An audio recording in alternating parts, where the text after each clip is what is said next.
UGM juga kurang rasional bersikap kepada saya. Saya sudah pelonco sampai gundul barang tahun 72 itu, tapi mereka tidak punya empati kepada. Nggak usah nyalain SBY, mesake. Isone ning kuwi.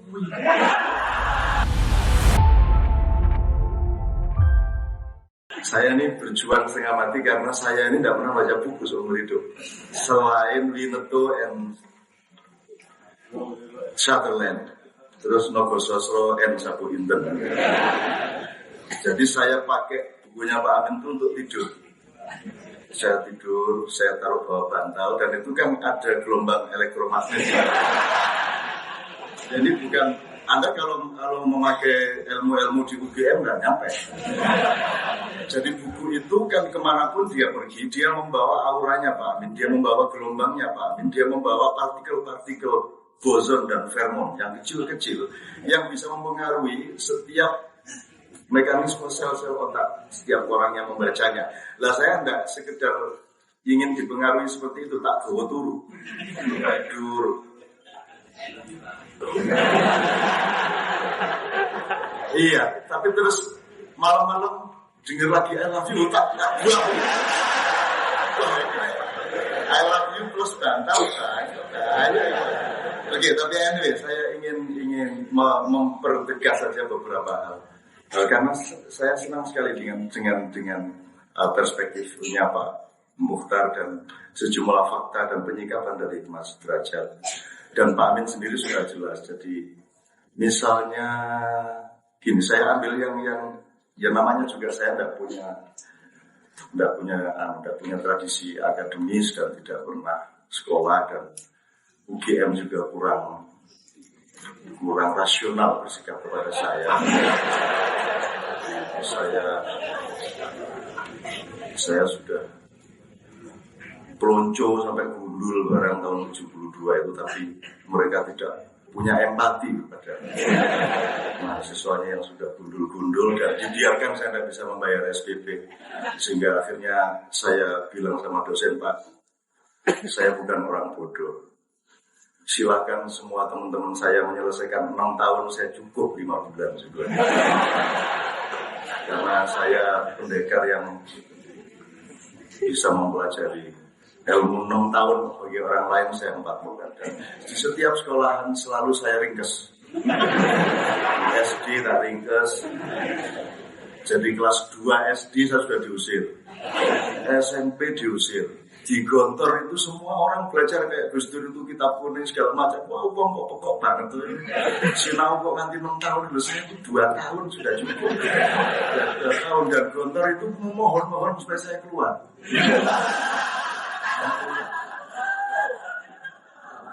Muhi juga begitu sama Muhammadiyah ini. Saya sebenarnya masih sayang sama Muhi dan saya ingin mengulang. Saya ingin normal-normal saja, wong tidak lulus aslinya secara pelajaran, tapi saya ingin punya jatah 1 tahun lagi, tapi guru-guru mengambil keputusan kayaknya diluluskan aja lah anak. Kecuali ada yang sanggup menghadapi dia 1 tahun lagi. Kayaknya saya diluluskan Pak. Padahal saya sangat cinta kepada Muhi. Jadi saya nggak bawa laptop, mohon maaf karena saya bukan pukul ya saya. Pukul dan Pak Askabi, Pak Alihi, Rasalim. Gini, saya senang dengan Gini Pak, Amangkurat. Jadi Pak Amin tadi menyebut Amangkurat. Terus yang terakhir tadi Mas Derajat ngomong mengenai Raja Wali. Raja Wali ini bahasa budaya, tapi bahasa konstitusi kita Garuda. Kalau tidak salah memang sejak Amangkurat itu, Garuda itu dipasrahkan oleh Amangkurat untuk dikurung oleh VOC. Kan kalau tidak salah gitu Pak. Sebelumnya sebenarnya sudah gini. Garuda ini kan secara lambang sudah ada sejak zaman Sailendra, dan dia secara gambar dibikin oleh Sultan Hamid II dari Kesultanan Pontianak. Garuda ini pernah melahirkan Rai Pikatan. Pernah melahirkan Kerajaan Sanjaya, pernah melahirkan Mataram 1, Mataram 2. Kita adalah bangsa Garuda, kita adalah bangsa yang sangat besar. Kita anak bungsu kita namanya NKRI. Jadi bukan kita ini lahir sejak ada NKRI tahun 45, tapi kita adalah bangsa yang melahirkan secara yang bungsu itu NKRI. Kita pernah melahirkan Mataram, kita pernah melahirkan Majapahit, kita pernah melahirkan, itu adalah bangsa Indonesia yang memang betul-betul Garuda. Tapi dimasukkan ke dalam kurungan oleh Amangkurat. Padahal sebelumnya mbahnya, bapaknya si Amangkurat I yaitu Sultan Agung itu sudah melakukan turning point. Jadi sebelumnya kan ada sumpah Garuda yang kita sebut sumpah Palapa. Itu kita masih benar-benar Raja Wali pada waktu itu. Sampai ke Thailand, sampai ke Madagaskar. Kemudian gabung sama kerajaan-kerajaan Melayu menjadi Pajang. Kemudian legitimasi kekuasaannya diserahkan kepada Wali Songo. Kemudian bergeser ke Pajang, kita dapat Joko Tingkir atau Raden Prabu Hadiwijaya yang agak cuek orangnya, agak nakal, agak kurang ngurusin negara benar-benar karena dia agak seniman, agak jauh gitu ya.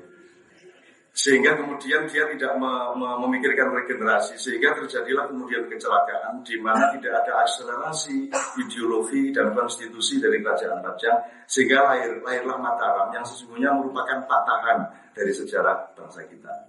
Jadi dulu ketika Gus Dur naik, saya apusi dia, Gus ini jangan Sultan Jogja ini yang jadi presiden, karena sampean tiap hari ngomong Sultan Jogja, sing aman cah itu. Saya bilang ojo Gus, lah sopo cah. Iki soalnya nih Habibie munggah, kalau Habibie naik ini orang PDIP marah ini sudah merasa berhak Megawati harus naik. Tapi kalau Mega naik orang Islam juga tidak siap, maka harus Sultan kata Gus Dur yang saya bilang aku mau naik Sultan Jogja, nanti dulu dia saya latihnya dulu saya bilang. Lah terus sopo cak saya bilang harus Sultan yang sebenarnya harus real Sultan sopo Abdurrahman Akhir. Terus kok Abdurrahman Akhir iya sampean itu turunan ke-9 dari Pangeran Benowo. Bukan lah sampean itu ya. Sampean jadi Pangeran Benowo ini termasuk kalau sekarang jamaah tabligh. Jadi pokoknya menolak ngomong dan ngurusin negara, menolak konflik, menolak berdebat mengenai poligami, mengenai ekonomi, pokoknya nggawa kompor nang masjid ngejak wong sembahyang. That was Sunan Pangeran Benowo. Maka kemudian peralihan kekuasaan menjadi ke anak angkatnya yaitu ke Raden Sutawijaya. Dan ini juga bukan hanya peralihan terah atau darah, tapi juga peralihan legalitas, legitimasi spiritual dari kekuasaan. Dari Wali Songo diambil alih atau diberikan kepada Nyai Roro Kidul. Begitu. Nah, sejak Mataram Nyai Roro Kidul. Nah, Soeharto adalah Mataram kedua. Kemudian dia capek, mungkin karena tiap hari sama Nyai Roro Kidul capek lah, baru mulai tahun 92 bikin Ijmi itu, kembali sedikit-sedikit ke Wali Songo kan itu. Nah,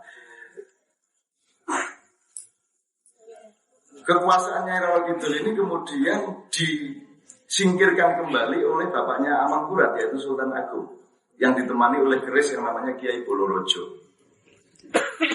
Nah, Sultan Agung ini saya ingin mengembalikan Garuda ini kembali. Nah, kenapa hubungannya sama Gus Dur? Loh Gus, Mbah sampean yang dulu membuat negara ini tidak ada yang pegang sampai akhirnya diambil Nyai Roro Kidul. Nyai Roro Kidul itu bukan jin, bukan orang. Itu satu mitologi yang membuat kita tidak rasional. Itu aja. Itu yang membuat kita tidak tahu apa yang harus kita percaya, yang membuat kita tidak tahu siapa benar siapa salah, yang membuat kita kehilangan parameter. Itu saja maksud saya. Jadi jangan membayangkan jin sopo sapi itu dulu. Gitu loh. Jin itu cukup di toko-toko itu ada jin Levi's, ada jin. Oke. Nah, Sultan Agung sebagai turunannya ini unik, penciptaan Tuhan itu unik. Jadi sebenarnya Sultan Agung ini malah ingin mengembalikan dari Nyai Roro Kidul ke rasionalitas agama lagi kan. Tapi anaknya, cucunya justru meresmikan Garuda ini untuk dikurung oleh VOC. Nah sekarang saya tidak panjang-panjang, saya mengusulkan diri Garuda. Jadi Garuda itu kan Anda tahu Raja Wali, Raja Wali, right? Kita ini terbangnya gagah perkasa, kita kita melanglang buana, kita mandiri, kita punya keanggunan, kita punya keagungan di angkasa. Bangsa Indonesia adalah Garuda, bangsa Indonesia adalah Raja Wali. Kita ini lebih tua daripada Nabi Ibrahim. Orang sudah dibuktikan kita ngomong ini salah. Yang menguasai keuangan dunia sekarang ini adalah turunannya Nabi Ismail sama Nabi Ishak. Kedua-duanya namanya Nabi Ibrahim.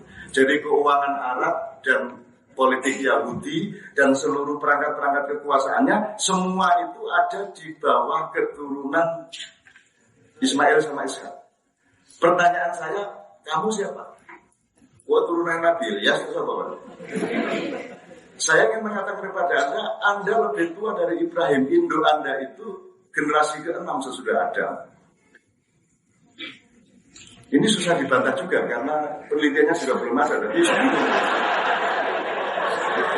Sekali percaya orang percaya. Tapi kita lebih tua. Kita lebih tua dan bangsa Indonesia adalah bangsa yang begitu tangguhnya, begitu besarnya, yang tidak memerlukan revolusi apa-apa di tengah penderitaan separah apapun. Itu saking kuatnya kita, saking tangguhnya rakyat. Justru yang marah BBM naik itu kan mahasiswa, orang yang belum pernah cari duit. Rakyat yang tiap hari susah itu enggak marah, ya marah, malah di Jawa Timur, ayo nanggungkan kesuwen nih. Wis gak nangis hanya ning kentung ndak wis mari ngono wis nang bongko pisan. Di Jawa Timur begitu. Jadi kita ini punya teknologi internal yang luar biasa. Dan Pak Harwanto tahu persis bagaimana saya dimanapun saya ketemu massa, saya selalu gede-gedein hatinya. Kamu itu orang hebat. Dan sekarang ini ceritanya sederhana. Kamu tidak boleh besar. Orang Indonesia tidak boleh besar. Terutama umat Islam tidak boleh besar. Anda menjadi orang yang dikurung dan bertengkar sendiri dalam kurungan. Butuh Monas, butuh mana untuk bertengkar sendiri di dalam kurungan itu. Burung Garuda ini kalau dikurung waktu zaman Amangkurat itu kan si Garuda berontak terus, makanya ada Kiai Kajoran, kan gitu. Ada Kiai Kajoran, ada Trunojoyo, ada siapa waktu itu berontak semua. Kenapa? Karena Garuda yang di dalam kurungan ini dia pernah punya pengalaman terbang, pernah punya kegagalan, pernah mengalami kemandirian. Tapi anaknya Garuda, dia tidak pernah terbang, sayapnya tidak pernah terlatih, kelotok dalam kurungan. Jadi dia tidak punya visi, dia tidak punya mimpi, dia tidak berani bercita-cita, dan dia tidak mandiri karena dia baru sudah tinggal notol-notol. Dikasih oleh VOC itu makanannya notol, itu anaknya. Jadi perbedaannya dengan Bapak si Raja Wali adalah tidak pernah punya pengalaman kegagahan, tidak pernah eksplorasi angkasa, tidak pernah punya kemandirian, gitu ya. Sehingga juga tidak punya cita-cita. Itu bedanya sama bapaknya. Itu baru anaknya, cucunya. Cicitnya, terus generasi sampai ke bawahnya. Setahu saya kalau burung tidak pernah terbang itu juga tidak ada pemuaian biologis. Sehingga dia makin lama makin kecil. Tapi yang dulu Raja Wali Garuda itu sekarang sudah ciprat. Segini nih. Hatinya kecil, otaknya kecil, badannya gede tapi hatinya kecil.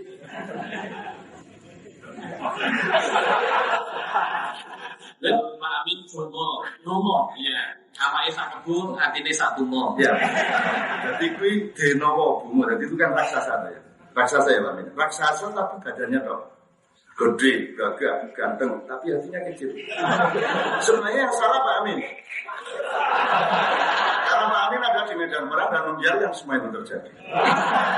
Kita sudah, ya itu bener-bener, sudah bener kita itu ngikutin wayang. Presiden pertama itu ya jangan Puntadewa, dia berdarah putih, dia mendito saja, ya harus Bima. Maka presiden yang pertama Soekarno, Toga, gitu kan. Dikagumi oleh orang Amerika, dikagumi oleh orang Afrika di seluruh dunia, itu Bima. Setelah Bima ya adiknya halus, senyum, tapi medeni. Sabet set, oleh langsung medok 20. Nah itu, jadi kan setelah Bima, Arjuna kan urutannya begitu. Nah sebenarnya Pak Amin harus menjaga dia ketua MPR dulu. Mestinya dari Bima ke Arjuna mestinya Nakula. di kemudian sadewa. Lah kok keliru gareng?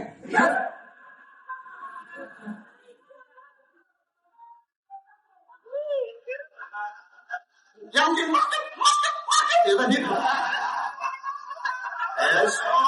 gareng. Tapi okay, fine. Gareng is not a bad person. Gareng is fine. Gareng is a philosopher. He's intellectual. Dia bahkan seorang budayawan yang baik. Dia punya kerendahan hati yang dilambangkan oleh tangannya yang gitar satu dengan matanya yang juling satu, whatever. Dia seorang yang sangat polos, yang jujur. Memang betul-betul gareng. Cuman kalau memang habis gareng, itu mboknya apa? Mestinya kan Petro. Lah kok keliru Bagong?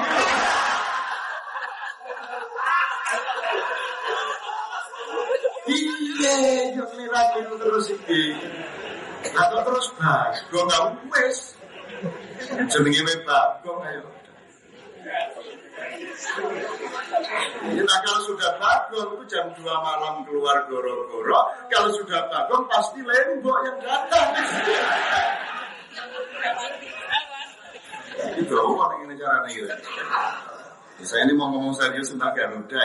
Kalau sudah Lembok nanti setelah goro-goro Pak Amin baru raksasa datang. Bumo, tadi itu kan gitu. Nah gitulah. Sekarang tinggal Pak Amin. Kita nggak punya waktu lagi Pak Amin.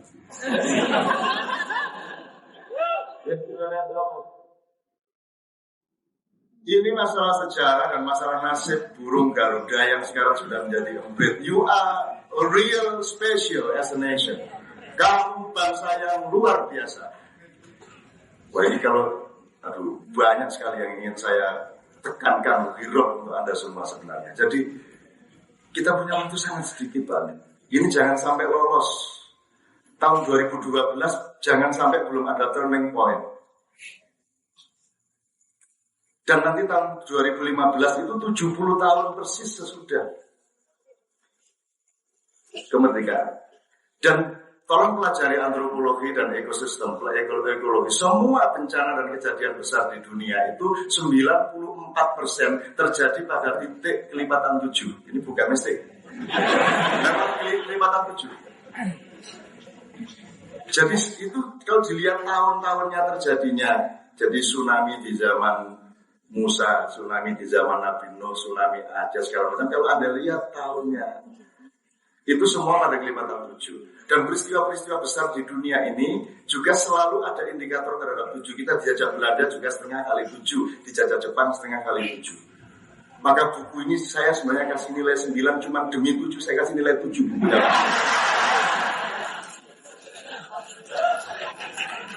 Kita nggak punya waktu lagi Pak Amin, kita nggak punya waktu lagi. Misalnya sekarang,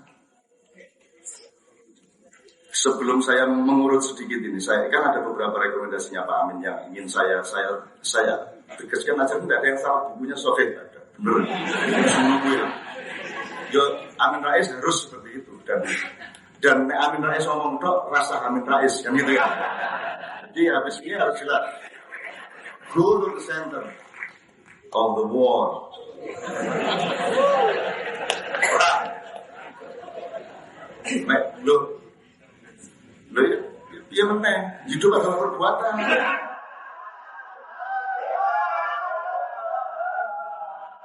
Sebentar, saya menyingkir sedikit. Sudah, saya kira sudah cukup. Kita sudah paham kok salahnya apa, utangnya berapa, seharusnya logikanya pangkur jenggelam. Udah ngerti semua. Kita udah tahu persis. Apa saja sudah dari yang gede sampai yang kecil. Kita sudah tahu dulu ada neokolonialisme, sekarang ada neoliberalisme. Kita dulu ada politik etis, sekarang ada politik etis di perusahaan dan di LSM. Sudah tahu lah, terus sudah tahu.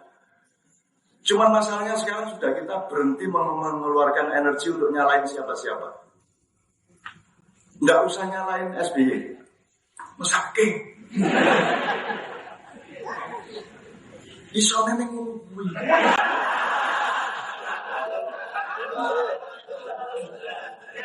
Ya enggak juga lah kalau dia sampai seperti Amang Berat, ya enggak juga. Cuma dia yang enggak ngerti, that's all. Dia enggak ngerti dia. Oh cuman SB wong Gus Dur aja tergantung kiri kanannya kok. Nah Pak Amin kan tidak. Pak Amin kan mestinya kan yang namanya tetangga dan kiri kanannya itu kan global kalau Pak Amin. Kalau Gus Dur kan tergantung kiri kanannya sama-sama. Oh ya.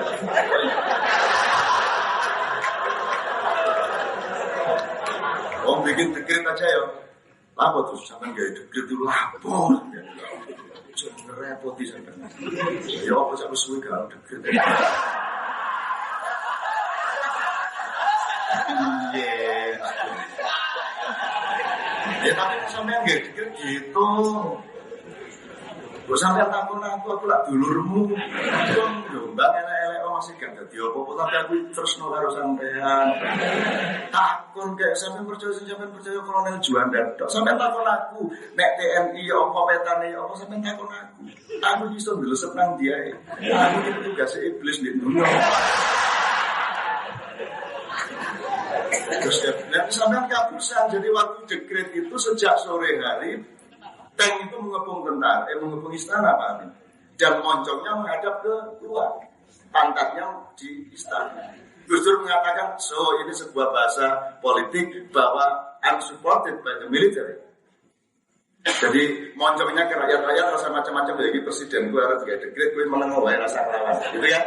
Begitu dekret diucapkan muter. Iya terus dia pusi sampean terus jawabnya gampang karo Joko melon ini jenenge teplek kadang kalah.